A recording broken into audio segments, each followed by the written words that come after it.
Electricity.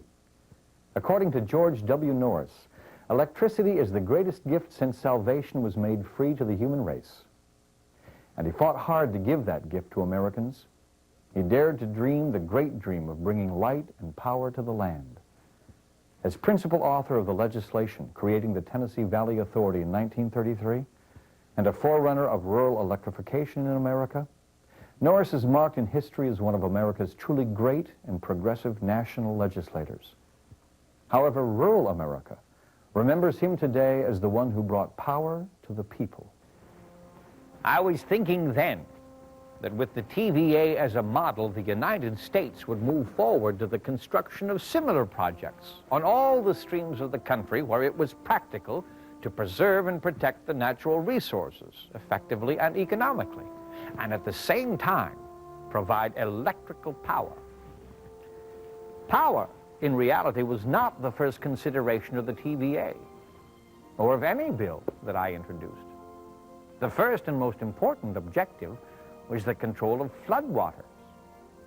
It was my consistent argument that the construction of reservoirs along the tributaries and on the Tennessee River would prevent all damage from floods in the Tennessee Valley and lessen the destruction of the Ohio and the Mississippi rivers.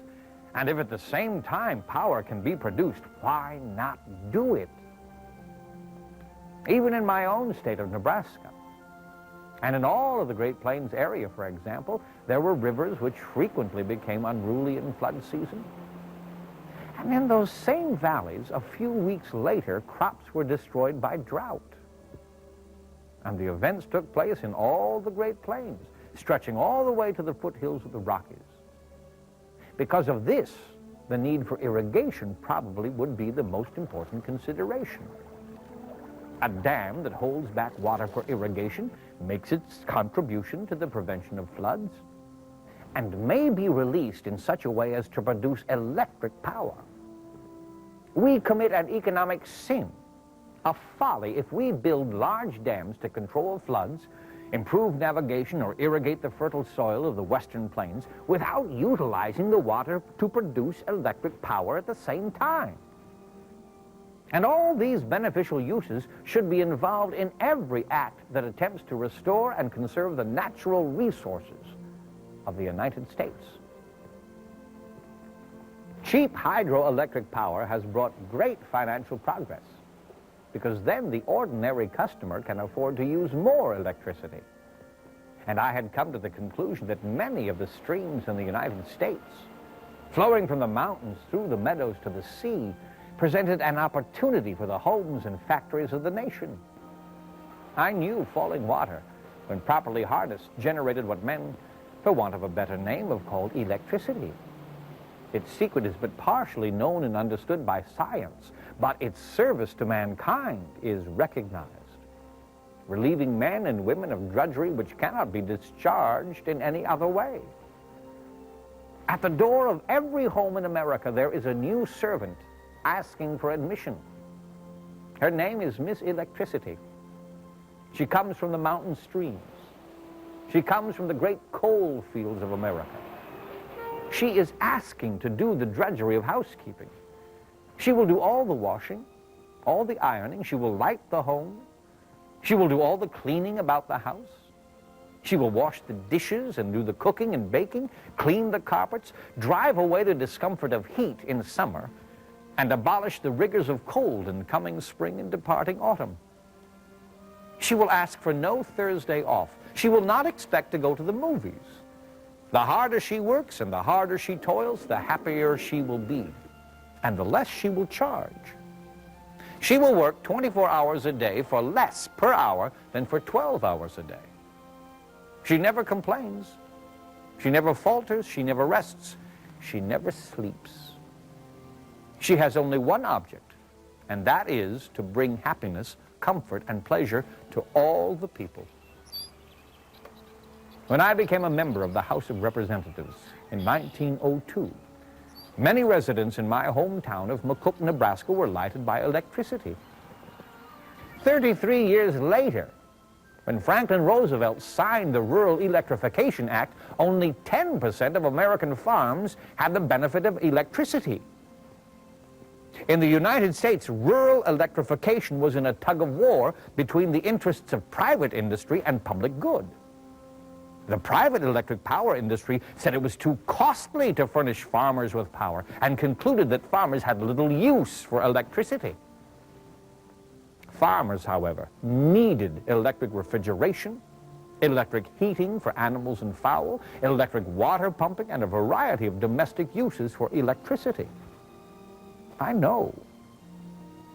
I lived the hard boyhood of a primitive Ohio farm, and the possibilities of electricity for lightening the drudgery of farms and urban homes while revolutionizing the factories fascinated me. I had seen firsthand the grim drudgery and grind which had been the common lot of 8 generations of American farm women. I had seen the tallow candle in my home, followed by the coal oil lamp. I knew what it was to take care of the farm chores by the flickering, undependable light of the lantern in the mud and cold rains of the fall and the snow and icy winds of winter. I close my eyes and recall the innumerable scenes of the harvest and the unending, punishing tasks performed by hundreds of thousands of women, growing old prematurely, conscious of the great gap between their lives and the lives of those whom the accident of birth or choice placed in towns and cities. Cities which gradually acquired a night as light as day. As a boy, I saw with my own eyes the struggles of a democracy where the first problem is not the protection of the strong and the powerful, but the encouragement and inspiration for the weak and unfortunate. A nation grows strong and prospers when that which is done today contributes to the happiness and well-being of those who follow tomorrow. So for me, the issue was always the same. The development and conservation of the nation's natural resources ought to be under public control, public operation, and public ownership. Electricity is a necessity in every modern home. It is produced from our natural resources. Experience shows that its generation, transmission, and distribution can be most economically and efficiently brought about by public ownership. In fact, to get the best results, public ownership is essential. Now, assuming this to be true, I lay down the proposition that from its original generation to its final consumption by the consumer, there should be no possibility of either private or corporate profit. It is similar to water in the modern home. It follows, therefore, that there should be public generation, transmission, and distribution of electricity. No free people can permanently prosper or even endure if a necessary element for human happiness is owned by private monopoly. If that monopoly controls one of the natural resources God has given to all his people. Electricity comes from our natural resources. It is a necessity of life. Therefore, it should be supplied to our people without any person or private corporation making a profit out of its generation, transmission, or distribution. So I introduced several bills in different Congresses which, with only slight changes, followed the same general outline for the development of the entire Tennessee River and its tributaries. Private power companies never offered to develop the streams, which they tried to prevent the government from touching.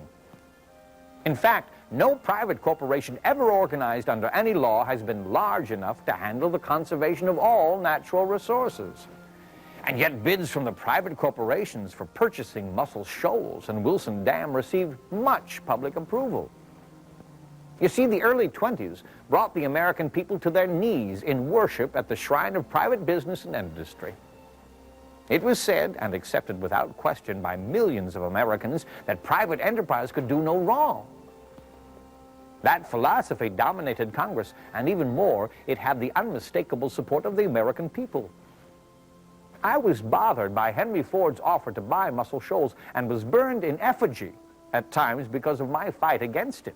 From the beginning to the end of my public service, there was an irreconcilable conflict between those who believe the natural wealth of the United States can be developed best by private enterprise, and those who believe that in certain activities related to natural resources, only the great strength of the government itself can perform the most necessary task in the spirit of unselfishness for the greatest good to the greatest number. Public power is the great giant whom the American people have at their service to obey their will, perform their labors, and gladden their lives. This is the giant who will brighten the lives and bring laughter to the lips of many generations of children.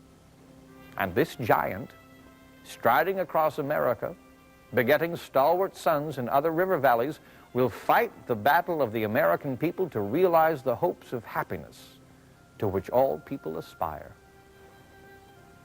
And if it brings new hope to the generations now struggling to perpetuate the principles and the philosophy of government for which I fought throughout my public career, I shall be repaid fully for the effort.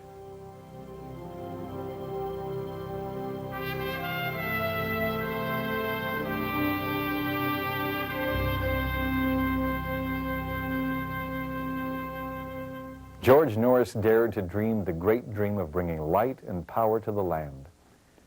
Prior to his death, he knew only of some 3 million kilowatts of electricity produced by the hydropower of TVA and the potential of millions more from REA systems across the United States. While he did not foresee the generation of billions of megawatt hours that we produce every day, he did foresee the advantages in preventing a private monopoly from claiming benefits that should accrue to the people if the Tennessee and other large rivers were harnessed and developed. In many ways, the political battles surrounding public power ownership remain the same as they did over 60 years ago.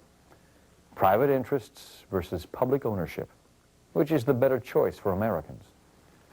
I represent a completely public power state, which has reliably provided service to all of its citizens and successfully maintained low rates.